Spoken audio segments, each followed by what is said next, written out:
siang teman-teman, perkenalkan saya Gracia Benhilin Baitanu dari kelompok 3. Nah, di sini saya bertugas sebagai moderator. Nah, teman-teman, di sini kelompok kami akan membahas mengenai pertanyaan mengenai mengapa kapal dapat mengapung. Nah, sebelum kami memberikan penjelasannya, izinkan saya memperkenalkan anggota kelompok saya. Nah, anggota kelompok saya yang pertama ada saya sendiri, Gracia Benhilin Baitanu, sebagai moderator dan pemateri pertama. Yang kedua ada James William Dida sebagai pemateri kedua, dan yang ketiga ada Jason Wolo sebagai pemateri ketiga, dan yang terakhir ada Jua Durina Liunima sebagai pemateri keempat. Nah, teman-teman, pernahkah kalian bertanya-tanya mengapa kapal bahkan yang berukuran besar dapat mengapung di atas air? Nah, sementara benda kecil lainnya mudah tenggelam.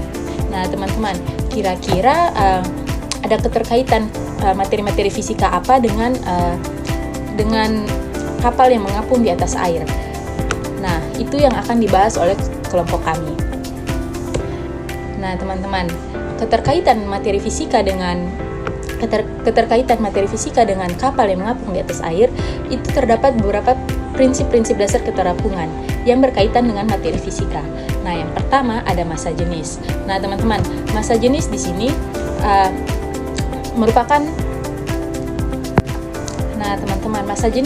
merupakan salah satu penyebab benda dapat terapung atau salah satu penyebab kapal dapat terapung di atas air.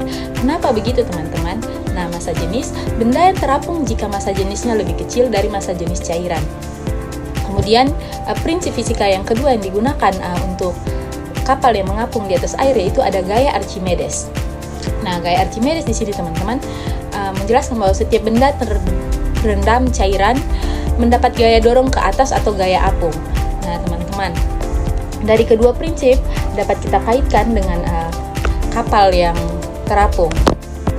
Nah, teman-teman, kapal dapat mengapung karena kapal tersebut memiliki kedua prinsip dasar keterapungan yaitu massa jenis dan gaya Archimedes, di mana massa jenis kapal lebih kecil dibandingkan massa jenis cairan, dan setelah kapal terendam atau berada di atas air, kapal tersebut akan mendapat gaya dorong ke atas atau gaya apung. Oke, baik teman-teman, di sini saya akan melanjutkan materi mengenai bagaimana sih kapal bisa terapung di atas laut atau di atas air. Nah, jadi teman-teman, seperti yang kita tahu, kapal itu terbuat dari baja atau besi yang sangat berat dan juga sangat besar ya teman-teman. Nah, bagaimana dia bisa terapung di atas laut? Seperti yang kita tahu, massa jenis baja itu sangat besar ya teman-teman, sehingga di sini kita akan membahas tentang peran massa jenis dalam keterampungan kapal. Nah, seperti yang kita ketahui, massa jenis adalah perbandingan antara massa suatu benda dengan volumenya. Nah, di sini sebuah kapal meskipun sangat berat, kita bisa merancangnya dengan rongga atau ruang kosong yang luas untuk membuat massa jenisnya itu menjadi lebih kecil dibanding air laut itu sendiri. Nah, rongga kosong pada kapal tersebut biasa kita sebut sebagai lambung kapal.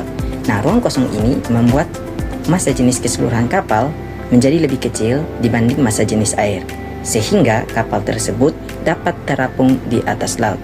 Nah, jadi teman-teman, untuk membuat kapal terapung di atas laut, kita perlu membuat massa jenis kapal tersebut menjadi lebih kecil dibanding air laut tersebut, sehingga kita perlu merancang kapal tersebut dengan suatu ruang kosong atau rongga sehingga dapat mengurangi massa jenis kapal tersebut.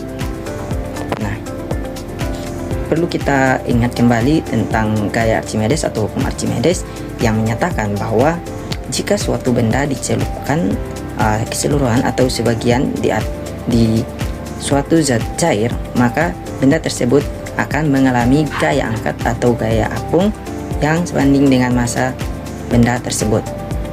Nah, seperti yang kita tahu, kapal itu sangat berat ya teman-teman. Namun setelah kita rancang perut kapal tersebut menjadi lambung kapal atau ruang kosong yang dapat memindahkan volume air yang cukup besar, sehingga volume air yang dipindahkan ini menciptakan gaya angkat yang lebih besar daripada berat kapal itu sendiri dan juga muatan-muatannya yang memungkinkan kapal untuk bisa terapung. Oke baik, saya akan melanjutkan tentang desain kapalnya, yaitu rongga dan berat. Nah, meskipun terbuat dari bahan padat seperti baja, kapal tetap terapung karena desainnya yang berongga. Rongga ini mengurangi massa jenis rata-rata kapal, sementara volume air yang dipindahkan tetap besar, menyeimbangkan berat kapal. Nah, salah satunya itu seperti di kapal selam, yaitu mengatur keterampungan. Nah, kapal selam memanfaatkan prinsip Archimedes secara dinamis dan mereka memiliki tangki pemberat yang bisa diisi atau dikosongkan dengan air laut. Oke teman-teman, di sini saya akan menjelaskan tentang mekanisme kapal selam. Nah, di sini ada dua mekanisme, yaitu menyelam dan mengapung. Yang pertama itu menyelam.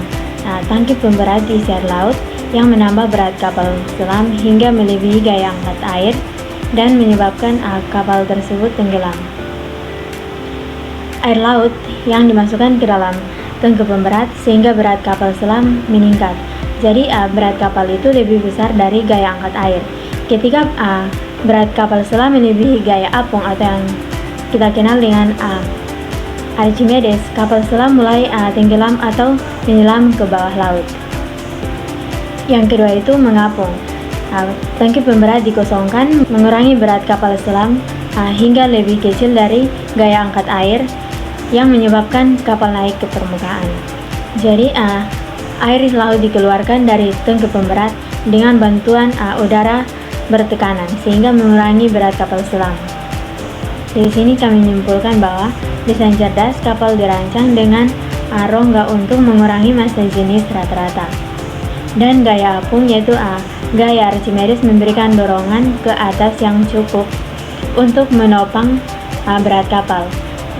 Sehingga keseimbangan atau kombinasi massa jenis dan gaya apung memungkinkan kapal terapung dan berlayar. Jadi, kapal selam dirancang dengan rongga untuk mengatur massa jenis rata-rata efektif yang memungkinkan pengendalian kedalaman. Dan gaya Archimedes memberikan dorongan ke atas yang menopang berat kapal, berperan penting dalam mekanisme mengapung dan menyelam. Jadi kombinasi antara berat kapal dan gaya apung menentukan posisi kapal selam, apakah berada di permukaan, menyelam, atau stabil pada kedalaman tertentu. Baik, sekian materi yang dapat saya sampaikan. Terima kasih.